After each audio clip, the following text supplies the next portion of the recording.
ग्राहकों द्वारा उधार ना लौटाने की स्थिति में दुकानदार को कुछ प्रभावी और प्रैक्टिकल तरीके अपनाने चाहिए।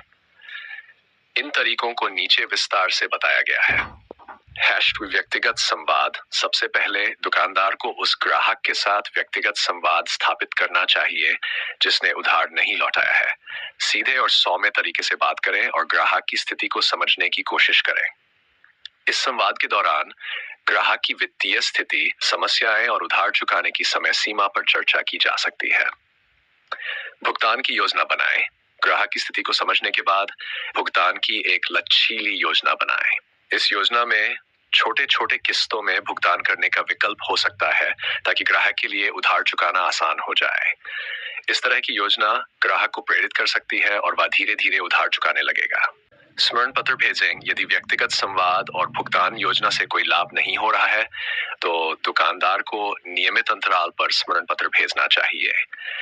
ये पत्र ग्राहक को उनके बकाया उधार के बारे में याद दिलाएगा और उन्हें समय पर भुगतान करने के लिए प्रेरित करेगा। छूट और प्रोत्साहन। कुछ मामलों में दुकानदार ग्राहकों को छूट या प्रोत्साहन देने पर विचार कर सकता है। उदाहरण के लिए, यदि ग्राहक समय पर उधार चुकाता है तो उसे अगले खरीदारी पर विशेष छूट दी जा सकती है। ये रणनीति ग्राहक को समय पर उधार चुकाने के लिए प्रोत्साहित कर सकती है। कानूनी कार्रवाई की धमकी।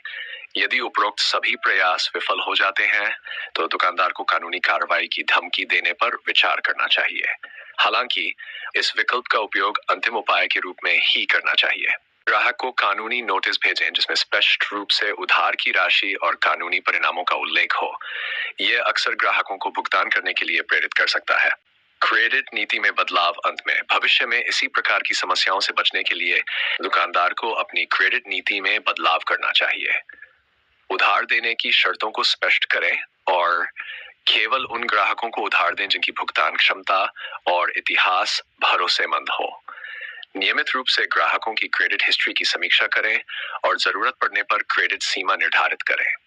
इन प्रैक्टिकल तरीकों को अपनाकर दुकानदार ग्राहकों द्वारा उधार न लौटाने की समस्या से प्रभावी ढंग से निपट सकता है और अपनी वित्तीय स्थिति को सुधार सकता है।